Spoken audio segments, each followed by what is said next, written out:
Srimati Urmila Singh, Governor, Himachal Pradesh, Sri Birbhadra Singh, Chief Minister, Himachal Pradesh, Sri Brijbhai Lal Bhutal, Speaker, Himachal Pradesh Vidhan Sabha, Professor Prem Kumar Dhumal, Leader of Opposition, Himachal Pradesh Vidhan Sabha, distinguished members of the State Legislative Assembly, distinguished guests, senior officers of the government of Himachal and India.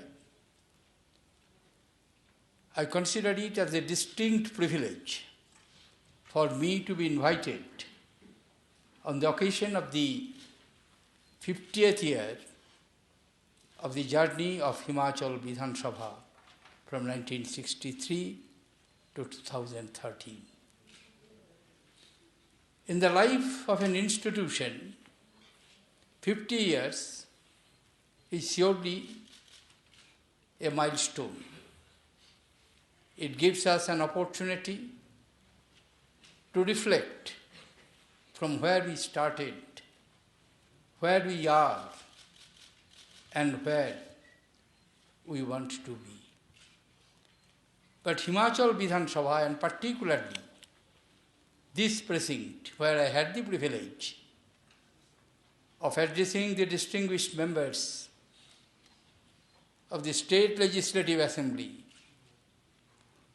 has a long history which began many years ago when this chamber was constructed in 1925.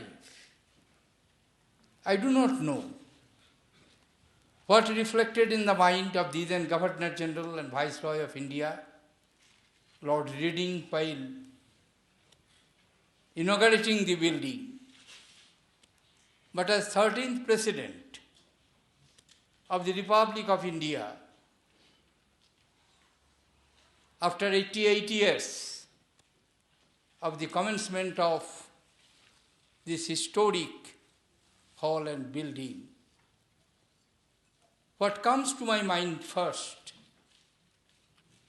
on the floor of this house, many histories were created which helped not only to strengthen our parliamentary democracy, for which we are proud of as the largest functional democracy of the world, but some of the very basic fundamental principles were evolved in the deliberations of the Central Legislative Assembly, which during summer, when the capital was transferred from Delhi to Shimla, Central Legislative Assembly also used to meet here. You have mentioned, Mr. Speaker, in your observations, that in 1924 a resolution was moved, 1925 a resolution was moved by Pandit Motilal Nehru, supported by another eminent Indian parliamentarian and national leader, to empower the women. An unanimous resolution was passed suggesting to the executive to bring the necessary legislations for conferring voting rights to Indian women. It is to be remembered, for the first time even the British women got their right to vote in the House of Commons in 1924. And just 1 year after that, Motilal Nehru could move the resolution here. Another epoch-making resolution was moved and which was translated into action, that legislative wing must remain outside the influence of executive, which was brilliantly epitomized by a great, outstanding parliamentarian, Vittalbhai Patel. As the President of the Assembly, I am not subjected to anybody else except this assembly itself. It reminds me the famous words which was uttered by the Speaker of House of Commons when Lord Cromwell entered into the chamber with a band of army and all the members fled away. Only the Speaker was sitting in his chamber and asked where the members have gone. His reply was, Mr. Lord Proctor, without the House I cannot see. Without the House I cannot hear. Without the House I cannot speak to you. House of Commons is not in session. I am not seeing you. I am not hearing you. I am not talking to you. That is the prestige of the Speaker. And it was reverberated by Vittal Bhai Patel, who was a doyen in the history of the Indian parliamentary evolution. I am fortunate to have the opportunity to be present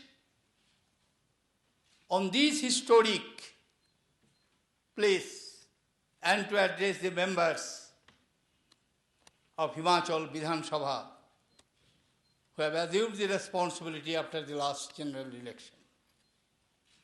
I am not going into the details of the history, the evolution.